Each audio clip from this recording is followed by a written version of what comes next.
नमस्कार दोस्तों।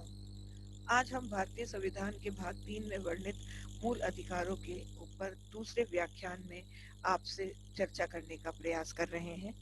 पिछले व्याख्यान में हमने बात करी थी मूल अधिकार की प्रकृति, मूल अधिकार किस प्रकार से दीवानी अधिकार से से भिन्न है, मूल अधिकार किस प्रकार देवी अधिकार से भिन्न है। आज हम बात करेंगे मूल अधिकार किस रूप में भारतीय संविधान के अंदर वर्णित है। यहाँ पर हमको जो संविधान के अंदर इनकी रूपरेखा दी गई है उसको याद करने का या उसको कंठस्थ करने का प्रयास करना है। हम एक सामान्य चर्चा या इंट्रोडक्शन देते हुए हम आरंभिक रूप से समझने का प्रयास करेंगे। संविधान में प्रदत्त मूल अधिकार की ये योजना है, इस प्रकार से है। पहला, समानता का मूल अधिकार। समानता का मूल अधिकार अर्थात राइट टू इक्वालिटी, अर्थात हम सब भारत के नागरिक कानून के समक्ष समान हैं। भारतीय संविधान में दिए गए सभी अधिकार भारतीय नागरिक को समान रूप से लागू होंगे। ये राइट टू इक्वालिटी, समानता का मूल अधिकार, अनुच्छेद 14 से लेकर अनुच्छेद 18 तक उल्लेखित है। 14 अनुच्छेद 14 के अनुसार विधि के समक्ष समानता और विधि के समान संरक्षण। अनुच्छेद 15 भेदभाव के विरुद्ध वर्जना। अनुच्छेद 16 राज्य के अधीन सेवाओं में समान अवसर का अधिकार। अनुच्छेद 17 अस्पृश्यता का अंत। अनुच्छेद 18 उपाधियों का अंत। यहाँ पर समानता के अधिकार को चर्चा करते हुए या आपके समक्ष प्रस्तुत करते हुए हमें सिर्फ दो ही चीजों का ध्यान रखना है। हमने अपने बीए पार्ट 1 के अध्ययन में भी विधि के शासन का अध्ययन किया था और उस व्याख्यान में मैं आपको पुनः याद दिला रही हूँ। हमने बात करी थी विधि के समक्ष समानता।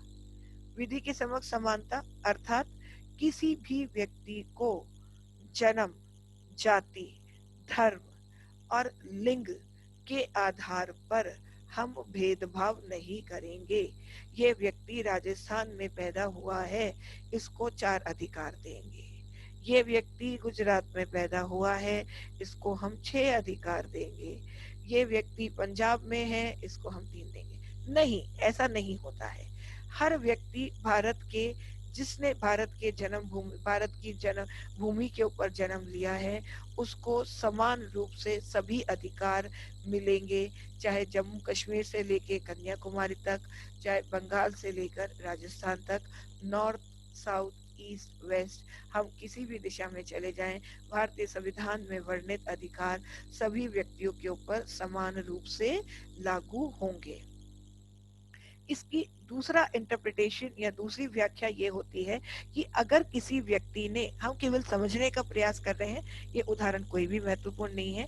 अगर किसी व्यक्ति ने विधि का उल्लंघन किया है, कानून को तोड़ा है और वह किसी एक आम नागरिक है जो किसी भी सरकारी या गैर सरकारी पद पर कार्य नहीं करता है, तो क्या उसको दंड मिलेगा? हाँ, उसको दंड मिलेगा। लेकिन अगर वही कानून किसी उच्च पद पर रहने वाले व्यक्ति के द्वारा तोड़ा जाता है तो क्या उसको दंड मिलेगा? हाँ, उसको भी दंड मिलेगा। तो कानून, भारतीय संविधान में के अनुसार कोई भी व्यक्ति चाहे कितने भी ऊंचे पद पर कार्य कर रहा हो या वह व्यक्ति जिसके पास कोई अधिकार नहीं है, वह बिल्कुल आम नागरिक है, अगर उसके द्वारा कानून को तोड़ा जाता है तो विधि के समक्ष उसको, दोनों को बराबर से एक ही दंड के वो अधिकारी होंगे। दूसरा है विधि के समान संरक्षण।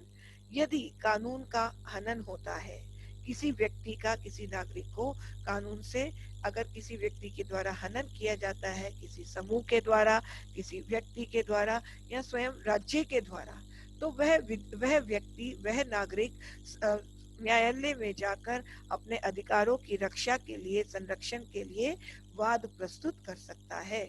समानता का अधिकार भारत में रहने वाले सभी नागरिकों को समान रूप से अपने अपने अधिकारों को संरक्षण करने का व अपने अधिकारों को प्रयोग करने का अधिकार प्राप्त करता है।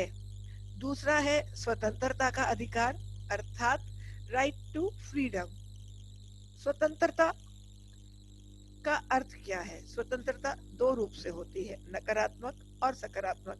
हम मूल रूप से बात कर रहे हैं, इनका मूल अधिकारों में समझने के लिए सिद्धांतिक रूप से समझना अति आवश्यक है। एक स्वतंत्रता मेरे को एक अच्छा जीवन जीने के लिए राज्य से चाहिए कि राज्य इस क्षेत्र में मेरे जीवन में हस्तक्षेप नहीं करेगी। दूसरी स्वतंत्रता मुझे समाज में मेरे साथ रहने वाले व्यक्ति से चाहिए कि मेरे कार्यकलाप में, मेरे जीवन शैली में ये व्यक्ति मेरे रोजमर्रा के जीवन में हस्तक्षेप नहीं करेगा। इसको अध्ययन करते हुए हम देखेंगे भारतीय संविधान के अनुच्छेद 19 से लेकर 22 तक स्वतंत्रता का अधिकार प्रस्तुत किया गया है, उसमें उल्लेख किया गया है। भारतीय संविधान के अंदर सबसे पहले भाषण व अभिव्यक्ति, सभा व संघ, निवास, धर्म और व्यापार, पेशा, आजीविका की स्वतंत्रता, अर्थात हम अपने शब्दों को, अपने अभिव्यक्ति को रखने के लिए स्वतंत्र हैं। अगर हमें अपनी बात, इसके अंदर मुख्य रूप से मीडिया का स्वतंत्रता भी आती है। मैं चाहूँ तो मैं किसी संघ का निर्माण कर सकता हूँ कानून के दायरे में रहते हुए, और अपने बातों को प्रस्तुत कर सकता हूँ। उसी प्रकार से भूतलक्षी विधि, दोहरा कथरा, स्वयं के विरुद्ध गवाही से सुरक्षा, अनुच्छेद 20, अर्थात किसी भी व्यक्ति को खुद के विरुद्ध गवाही देने के लिए कानून मजबूर नहीं कर सकता है। जो गलती हमसे हुई, कानून अगर हमसे किसी कारण से उल्लंघन हुआ और अब वो उस वक्त जब हमने कार्य करा, उस वक्त वो कानूनी था, अब कानून बन गया और अब वो गलत हो गया, तो भूतलक्षी विधि अर्थात जिस वक्त वह कृत्य किया गया जब वह गलत नहीं था, परंतु आज के कानून के विधि के अनुसार वह गलत है, तो उसके लिए राज्य उस व्यक्ति को दंडित नहीं कर सकता है। जीवन व व्यक्तिगत स्वतंत्रता का अधिकार, जैसे मैंने पिछले व्याख्यान के अंदर भी चर्चा करी थी कि सबसे महत्वपूर्ण समकालीन व्यवस्था में जो अधिकार है वह है जीवन का अधिकार, सम्मान पूर्वक जीने का अधिकार, जो अनुच्छेद 21 में दिया गया है। गिरफ्तार और निरुद्ध व्यक्ति का अधिकार, अर्थात कि किसी भी व्यक्ति को गिरफ्तार करने से पहले उसको कारण बताना पड़ेगा। उससे पूर्व कोई भी राज्य व्यवस्था के द्वारा किसी व्यक्ति को गिरफ्तार नहीं किया जा सकता है। आगे हम बात करते हैं शोषण, तीसरा अधिकार जो है शोषण के विरुद्ध अधिकार, ये हमारे अनुच्छेद 23 व 24 में दिए गए हैं। किसी भी, इसके अंदर हम चाइल्ड लेबर की बात करते हैं कि छोटे बच्चों को हम कार्य में नहीं लगाएंगे, और दूसरा किसी भी हम बेकार को हमने यहाँ पर भारतीय संविधान के अंदर वर्जित किया गया है कि हम किसी से भी बिना पैसे लिए कार्य नहीं कराएंगे। चौथा मूल अधिकार है धार्मिक स्वतंत्रता का अधिकार, जो अनुच्छेद 25 से 28 तक है कि किसी भी भारत में रहने वाले नागरिक को कोई भी धर्म को मानने के लिए वह अनुसरण करने का अधिकार है। वह अपने अपने वर्ग के व धार्मिक संस्थाओं को स्थापित कर सकता है। धर्म पे के आधार पर कर लगाने का हमारे यहाँ प्रतिबंध है, और राज्य द्वारा स्थापित व पोषित शिक्षण संस्थाओं में किसी भी प्रकार की धार्मिक शिक्षा नहीं दी जाएगी। इसके बाद हम पांचवें मूल अधिकार की बात करते हैं, वह है शिक्षा व संस्कृति का अधिकार।